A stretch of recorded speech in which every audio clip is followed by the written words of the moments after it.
Hello everyone! Magandang gabi po sa inyo lahat. Once again, this is Teacher N and welcome back to my YouTube channel. So for today's video, mga kalingap, ayan, bibigyan ko po ng kakaibang klase ng reaction. Itong prank dito kay Kalingap Jomar or kay Papa Joms natin. Mga kalingap, grabe. Akala ko itotoo na. So, buti na lang ay prank lamang ito. Pero ganun pa man, magbibigay pa rin ako ng aking reaction sa paraang kakaiba. So, ito po ang aking spoken word tungkol dito sa ating prank ng ating Baby Carla dito kay Papa Joms. Ayan mga kalingap, kasalukuyang si Kalingap Rob at si Baby Carla ay nag-uusap sa loob ng sasakyan. May mga pangiti-ngiti ang ating Baby Carla. Maging si Kalingap Rob ay nangingiti din. Aba, mukhang may pinaplano ang dalawa na to na sila lang talaga ang nakakaalam. Prank ba to? O katotohanan? Mukhang prank. Kasi nangingiti ang ating si Kalingap Rob para namang hindi seryoso. Pero minsan nagsiseryoso. Minsan naman napapangiti.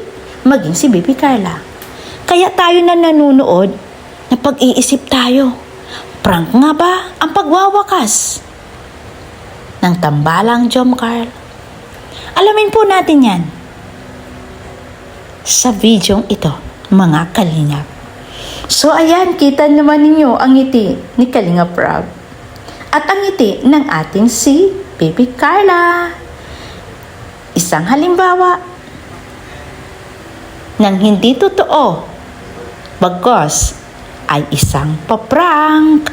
Ayan na ang ating si Papa Joms. Tuwang-tuwang dumating sa kung saan sila'y may pagpupulong. Pagpupulong nga ba? Sabi ng ating si Papa Joms, siya'y nagtataka sa setup na kanyang dinatnan. Ito'y hindi niya maubos maisip. Ito ba ay may conference? May papulong? Ang ating si Kalingap Rob? Dahil siya ay nasa gitna, magkabilang gilid ay si Kalingap Rob at si Baby Carla natin. Ngunit subalit tatapwat, hindi siya nag-isip ng masama. Itong si Papa Joms. Sabi naman ng ating Kalingap Rob, bago ang lahat, magbigayan muna tayo ng regalo. Ayan, Papa Joms ay tuwang-tuwa na nagbibigay ng mensahe sa ating si Baby Carla. Mensaheng nagpaantig sa ating puso.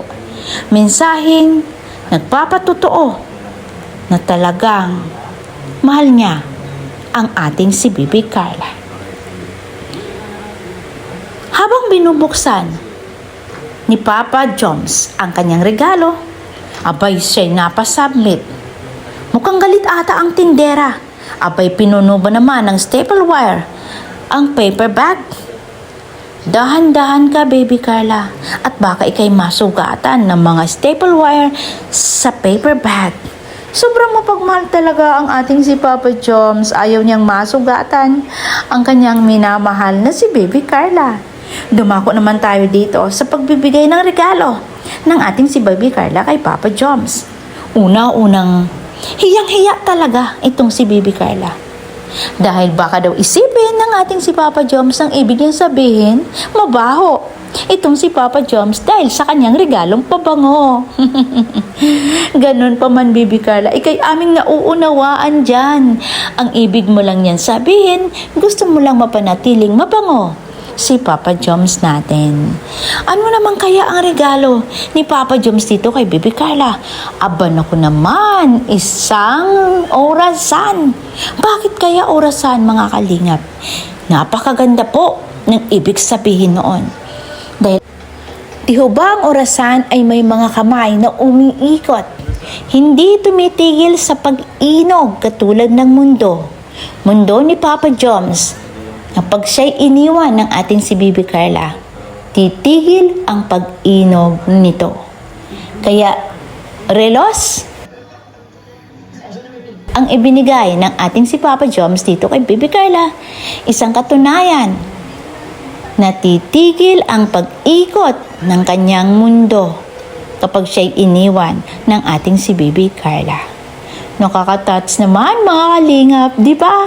Sobrang napaka-sweet ng ating si Papa Joms. Katunayan na talagang mahal na mahal niya itong si Baby Carla. Lumako naman tayo dito sa pagbigay ng regalo ng ating si Baby Carla dito kay Papa Joms. Ano kaya ang kanyang regalo? At ano ang kahulugan nito? Aba naman, ang ibinigay na regalo ng ating si Baby Carla ay isang pabango.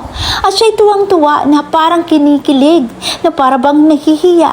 Dahil ang sabi niya, baka daw isipin ng ating si Papa Joms nang ibig niyang sabihin, si Papa Joms ay mabaho, kaya binibigyan niya ng pabango.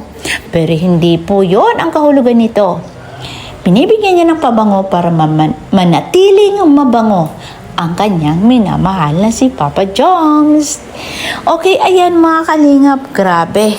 Ito na po ang pinakahihintay ng lahat. Ang pagsiwalat ng plano ng ating si Baby Carla at si Kalinga Prab dito kay Papa Joms. Una, syempre, nung sinambit ni Baby Carla, natitigil na siya sa tambalang Jomar and Carla. Dahil bibigyan niya ng atensyon ang pag-aaral. Dahil alam naman natin na ang edukasyon ay dapat talagang bigyan ng atensyon. Ngunit subalit tatapwat, nalungkot ang ating Papa Joms. Pero isang saglit lang, naunawaan naman niya ang ating si Baby Carla. Na ang sabi niya nga, nauunawaan niya kung ano ang desisyon nitong si Baby Carla. Kung titigil na ito sa tambalang Jomar and Carla. Ngunit halatang halata ang lungkot sa mukha, sa mata ni Jomar. Kahit pilit siyang nangingiti, sobra siyang naapektuhan sa sinabing ito ni Carla. Natitigil na siya sa tambalang Jomar and Carla. Dahil may binabalak na pala itong pasorpresa ang ating si Papa Joms sa darating na kaarawan ni Baby Carla. Ayaw sana niyang sabihin, pero dahil sa sitwasyong ito, wala siyang nagawa, kundi isiwalat na din ang kanyang sorpresa. Pero ganun pa naman, ikinatuwa din ni Kalinga Prab at ni Baby Carla, at ikinatuwa ako din. Maging tayong lahat, ikinatuwa natin na may pasorpresa pala itong si Papa Joms sa darating na kaarawan ng ating si Baby Carla. At ito mga kalingap, nang dahil sa paprank na to, abay, Baby Carla ay nakurot katuloy ng ating si Papa Joms.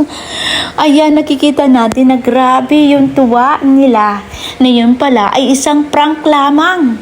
Mga kalingap, alam na natin ang mangyayari kapag silang dalawa ay nagkahiwalay. Iiyak ang ating si Baby Carla at malulungkot ang ating si Papa Joms.